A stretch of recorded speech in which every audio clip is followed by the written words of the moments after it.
And welcome in everybody to another interview. I am joined by my good friend and friend of the studio, Nick Bellando. Welcome in.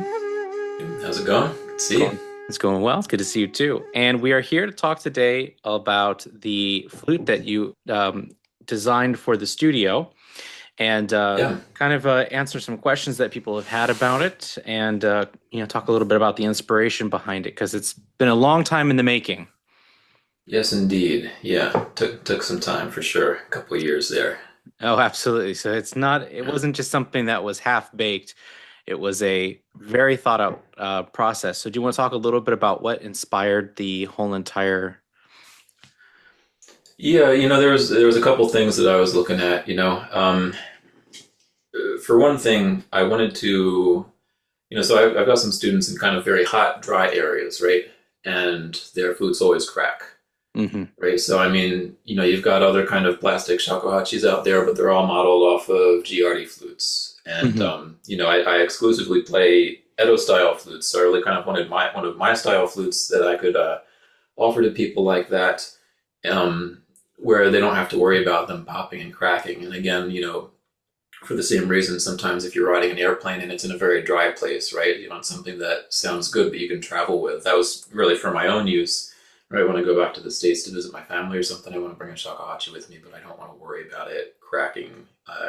So at the same time, I still want something where I like the way it plays and I like the way it sounds, right? So that was kind of hard to do.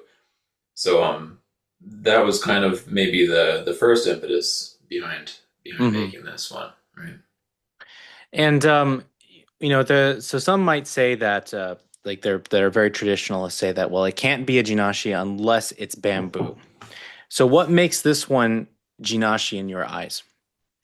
Yeah, it's a good question because Jinashi can mean actually a lot of different things. Like literally, all it actually means is without G, right? And G is this sort of like a ceramic paste. It uses tonoko urushi and water, plus some other ingredients sometimes. And it's how they use this to build up the bore of the Giari shakuhachi, right? So when it's got G on it, that implies that it has this just about perfectly round, very smooth, tapered bore that you get on the modern Giari flutes, right? And then when you go to Jinashi, you've got sort of again, if you're not using G, there's a couple of different ways to do that. The most popular way to make Jinashi is basically to emulate the Giari bore shape and taper Hmm. by just kind of sanding down the bamboo and making that sound, that shape of it. But you don't necessarily use the natural bore shape of the bamboo in that case, Hmm. right? And that would be a modern Jinashi. So it's still basically made like a modern flute, but you don't have G there, so that the walls are a little bit softer. There's a little bit of the bamboo's texture, so it gives you kind of a softer sound with a little bit of a different flavor, right? So that's one Hmm. kind of Jinashi. And the Jinashi that um, I make them in the style of Edo era flutes, which means that we basically leave the nodes in and use the size of the nodes to tune and balance the flute. Among, it's a very simple way of putting it, but uh, basically we use the natural shape and texture of the bamboo as much as possible. So Hmm. what does that mean for this flute?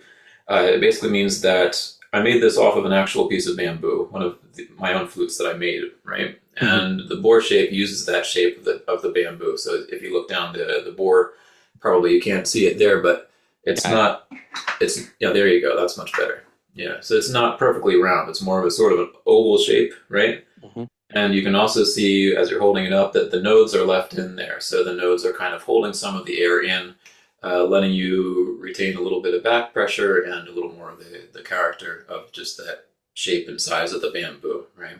Hmm. So, that was the goal here is just to have something that sounds a bit more like bamboo. Right? Hmm. Now, and for those who are making classical style flutes like you are, which are very few people, um, I think I can only name two people, and you are one of them. Yeah. Standardization is not something that's usually on people's mind.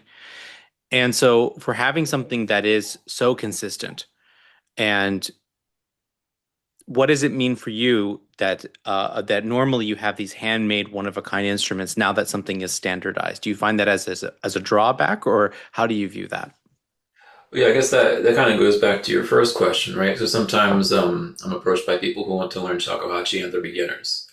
And if I were, playing with them in person, I can say like, let's back up a little bit. When you're talking about natural bamboo flutes, even though you've got a 1.8, this 1.8 is a little fat, this one's a little thin. The maker makes them a little bit different. Because of the natural bamboo, they're not always going to be the same pitch, and they're not going to have the same sort of flexibility necessarily. Some might be better at high sounds, some might be better at kind of going in the meri notes, right? Hmm. So if somebody's right here, I can be like, let me try your shakuhachi. Like, okay, you should play that here, Mm. and I'll kind of adjust, and I either play a little bit meri or a little bit kari on my flute to make it easier for them to play. Uh, when we're doing it over the internet, obviously I can't do that. So that's Yeah. another reason for this, right? I've got the flute, you've got the flute, right? You're having a hard time with a certain tone, be like, okay, on this flute, you need to play it this way. And I can say that with precision because you've got the same one right in your hands. So, and that's Hmm. another issue. Again, if it's somebody who's been playing for 10 years, no problem. We can kind of talk it out. But if it's somebody who's starting out their journey, or hasn't really played old style flutes before, then it's really useful to be able to be like, oh, hey, you're actually playing a little bit too high for this flute, right? Because Hmm. old style flutes, you want to play them kind of in the middle of their range, not at the top of their range like modern flutes. Yeah, absolutely. And so what's the difference or what's the defining characteristics of the model that you made for my studio, the Tairyu model? All right, yeah. So now I don't remember when I think I first showed this to you. It was still in the middle of the process, right? And then I showed you one of the resin ones when we were up here for the festival last year. Hmm.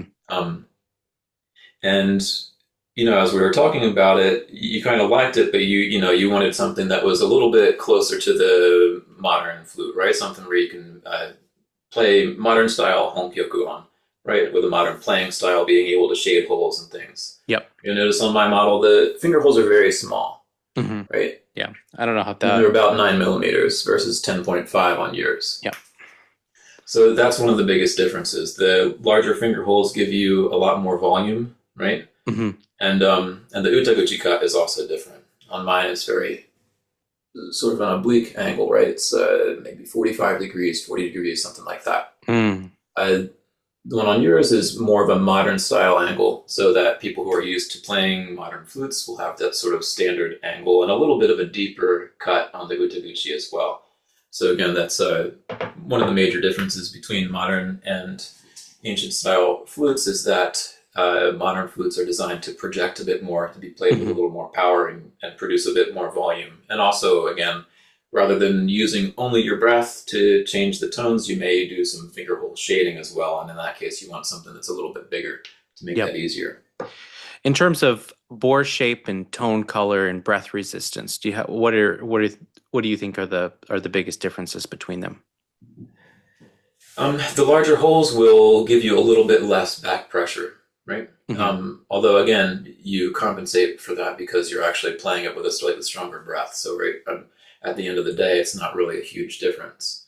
The bore that creates the tone is actually the same on both of them, right? So we've got that same right.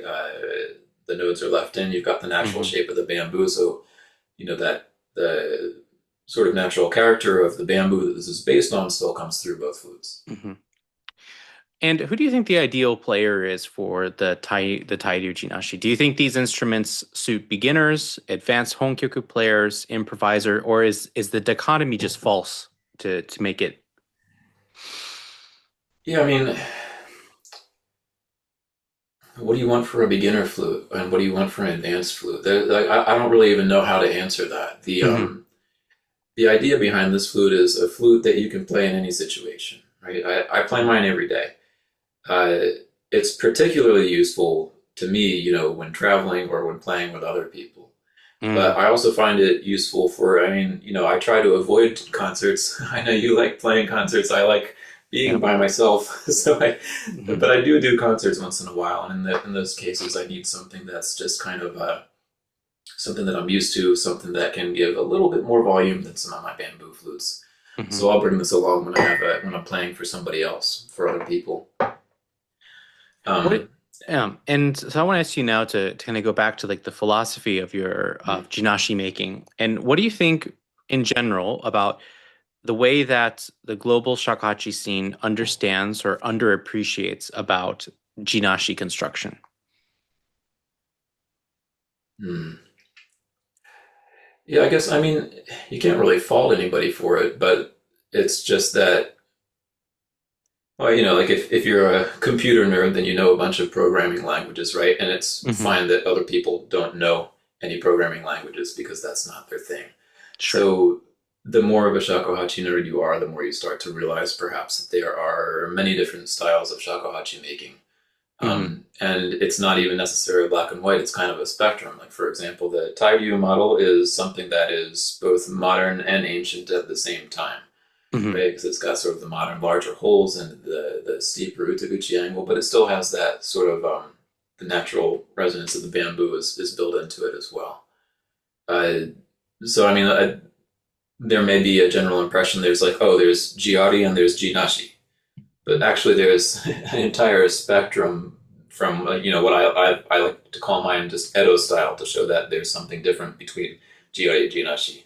Edo style being the oldest style of flute, going on to kind of modern Jinashi and then Giardi flutes. And again, there's other ones like G-Mori where they use a little bit of G in them. Hmm. Uh, you know, you can go on and on with Yeah, that. one of my favorite styles of shakuhachi making, which is no longer done, and it wasn't done for very long, Mm, was done in the 1930s, where they removed kind of like they removed the no node points of the bamboo, but they only built up the bore through lacquering urushi and just little bit of touches here and there. And that's always been one of my favorite styles, but it seems to only been done from like 1930 to 1940, and then afterwards everybody kind of switched over to the Giotti model. And mm, the thing that's nice about that particular way of making it is that it you still get the shape of the bamboo and the kind of the eccentricities of it. The problem is that it takes forever to make because you have to do 20 layers of urushi and let everything yeah. dry all the way. So you have, a year or two in just lacquering.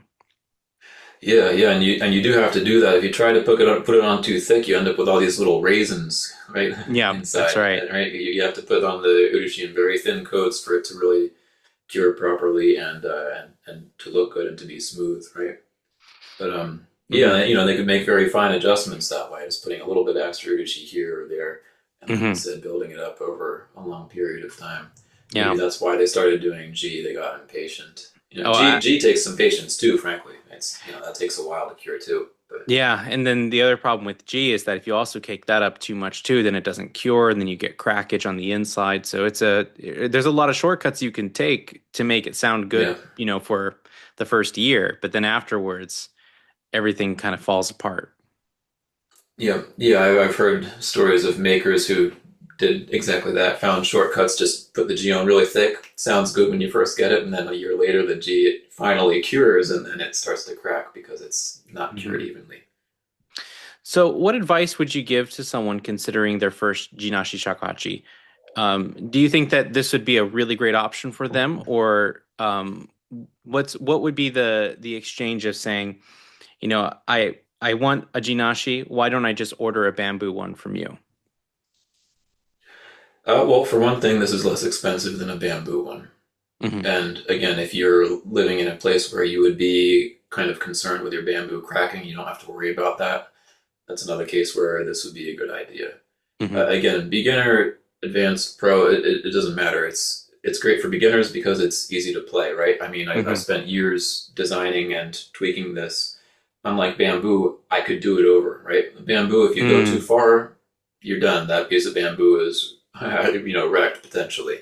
So you Yeah. do it very slowly. But this, I could be kind of more adventurous, and I made it very easy to play while staying true to the bamboo. But and again, for if you've been playing for a long time as well, the thing that I like about this is that it's very flexible.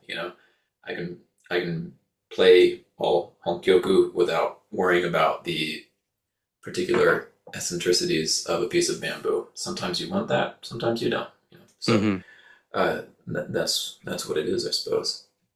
And so, But without revealing any trade secrets, can you walk us through kind of the the making process of it? What's all the things that goes into it? Because it's not just you pop it out of the oven in the 3D printer and then it's done, but rather there's actually quite a lengthy process to making each one of these flutes, and a lot of individual care goes into it. Yeah, yeah, that's absolutely right. It takes a while. There's a bit of work. These are 3D printed. I mean, a big bulk of the work was the modeling, right? Even before we started printing these flutes, I was working with a friend, and we were kind of considering, making molds and casting them. And as it progressed, it turned out that just 3D printing was actually the better idea. So I had to learn CAD and get that under my belt first and learn 3D printing. So that was the design and engineering of it was a big process. Again, materials, what kind of materials are going to be Mm, biocompatible, right? There are a lot of toxic resins out there you can use, but there are some that are uh, tested, ISO approved for skin contact and all of that. hmm So I had to find the right materials, something that's rigid enough that it will, be rigid. Obviously, it won't be too soft. Something that won't break over time, and also something hmm that won't break if you drop it. I did drop tested this, from waist height, shoulder height onto hard surfaces, and it's just fine.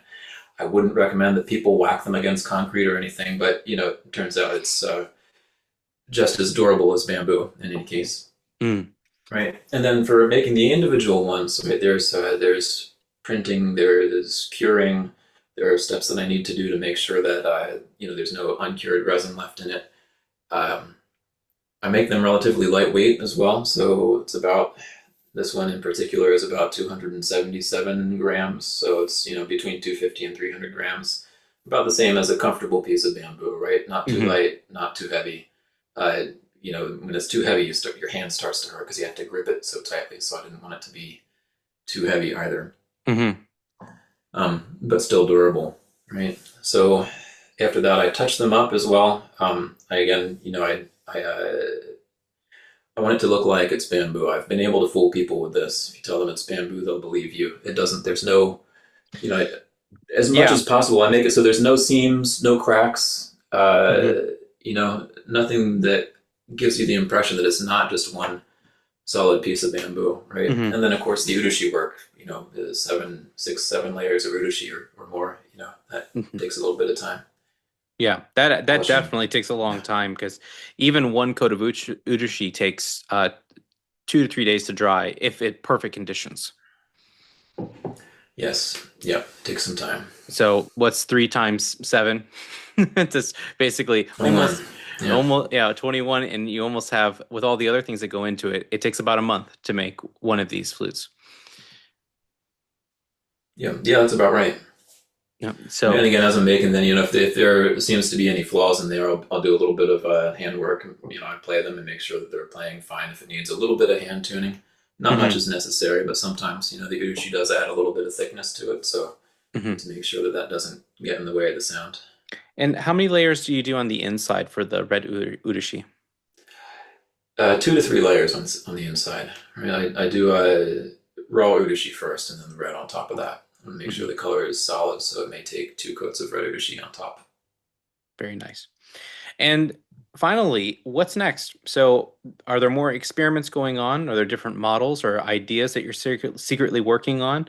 Or is this model still unfolding for you?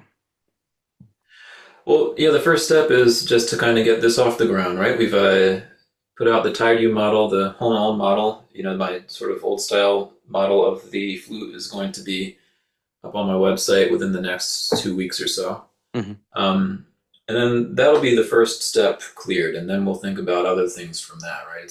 It'd be nice to kind of make other models. I've got a lot of ideas. I don't want to say too much about what they all are at this point, but we'll let this happen, let this marinate for a little bit, and if people seem to like them, then we'll maybe make some other models as well. There's many lengths of shakuhachi, lots of sizes, fat shakuhachi, thin shakuhachi. hmm Absolutely. Yeah, All right. Well, you heard it here first. And we'll see you guys next time. Nick, thanks for coming by. Don't forget to check out the links in the description below, and I'll see you guys in the future. sounds good. Thanks, Sean.